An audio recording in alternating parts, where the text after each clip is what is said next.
राज्यात सगळ्यात भ्रष्ट जर विभाग कोणता असेल तर तो शालेय शिक्षण विभाग आहे। प्रश्नाला उत्तर देताना सगळ्या याला आपण खरे नाही उत्तर दिलेलं आहे। अहो खरे नाही म्हणजे सगळं जर काहीच प्रलंबित नसेल तर या आझाद मैदानावर लोक आंदोलनाला येत आहेत कशाला? कशासाठी दारोदार आज आंदोलन चालले? प्रत्येक जिल्ह्याच्या शिक्षण विभागाच्या दारासमोर आंदोलन चाललेली आहेत। सगळ्यात जास्त ऐशी की तैसी या जर कायद्याची कोणी करत असेल तर तो शालेय शिक्षण विभाग आहे। त्या पैसे खाण्यासाठी ही प्रणाली नकोय। कालमर्यादेत हा प्रश्न सुटावा यासाठी आपण काही उपाययोजना करणार का? बैठक आपण याच्याकरता लावू। आपण टेक्नोसॅव्ही आहात, त्याच्यामुळे तुमचं मार्गदर्शन निश्चितपणे याच्यामध्ये घेण्यात येईल। खरं तर आता या सभागृहात शालेय शिक्षण विभागाचे अनेक प्रश्न चर्चेला आलेले आहेत आणि अनेक प्रश्न चर्चेला कायम येत असतात। मला अतिशय खेदाने सांगितलं पाहिजे की राज्यात सगळ्यात भ्रष्ट जर विभाग कोणता असेल तर तो शालेय शिक्षण विभाग आहे असं मला आज इथं या निमित्ताने खेदाने सांगावं लागतं। आणि याचं एकमेव कारण असं आहे की इतक्या किचकट प्रक्रिया आणि इतके किचकट नियम आणि याच्यामध्ये महसूल असेल, महसूल विभागामध्ये एका नियमाच्या चौकटीच्या बाहेर जाता येत नाही, गृह विभागात एका चौकटीच्या बाहेर जाता येत नाही, पण शालेय विभागामध्ये तर शिपायाला शिक्षक, शिक्षकाला चपराशी, चपराशीला काय काय काय प्रकार झालेत हे आपण शोधून सापडणार नाही अशी परिस्थिती आहे। आणि ह्यामुळे मंत्री महोदय प्रचंड बदनामी ही आपल्या विभागाची सातत्याने चालू आहे। आज जो प्रश्न मी या ठिकाणी विचारला या प्रश्नाला उत्तर देताना सगळ्या याला आपण खरे नाही उत्तर दिलेलं आहे। काही प्रलंबित आहे का? खरे नाही। कोणते प्रश्न प्रलंबित आहेत का? खरे नाही। प्रकरण प्रलंबित आहेत का? खरे नाही। अहो खरे नाही म्हणजे सगळं जर काहीच प्रलंबित नसेल तर या आझाद मैदानावर लोक आंदोलनाला येत आहेत कशाला?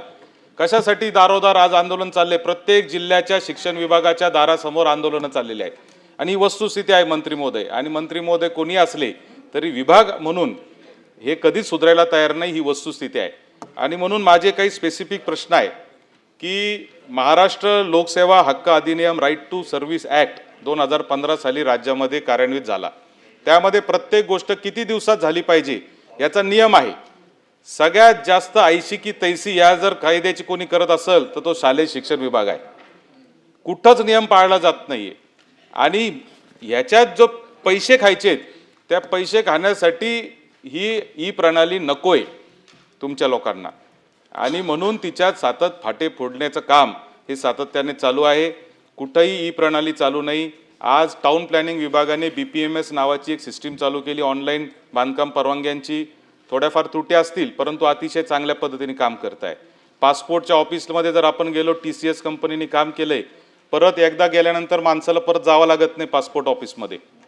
पण इथं ऑनलाईन ॲप्लिकेशन केल्यानंतर हार्ड कॉपी जमा नाही केली म्हणून रिजेक्ट झालेले प्रकरणं आज माझ्याकडे जवळजवळ वर्षभरातले कितीतरी प्रकरण आहेत।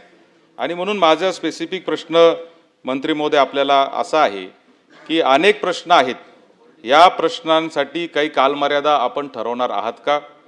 ही IT प्रणाली लाभवताना MahaIT सारख्या कंपनीच्या भरोश्यावर जर तुम्ही हे करणार असाल तर ते देखील पुनर्विचार आपण केला पाहिजे, कारण MahaITचं एकही प्रकरण आजपर्यंत यशस्वी झालेलं नाही, एकही प्रोजेक्ट यशस्वी झालेलं नाही। अतिशय खेदाने सांगावं लागतं। प्रश्न विचारा। आणि म्हणून माझा स्पेसिफिक प्रश्न मंत्री महोदय असा आहे की या सगळ्या प्रश्नांवर आपण एक बैठक आपल्या दालनामध्ये लावावी, ITचे लोक बोलवावेत, संबंधित अधिकारी बोलवणार का आणि आम्हाला देखील तिथं बोलून या सगळ्या प्रश्नांच्या संदर्भात कालमर्यादेत हा प्रश्न सुटावा यासाठी आपण काही उपाययोजना करणार का?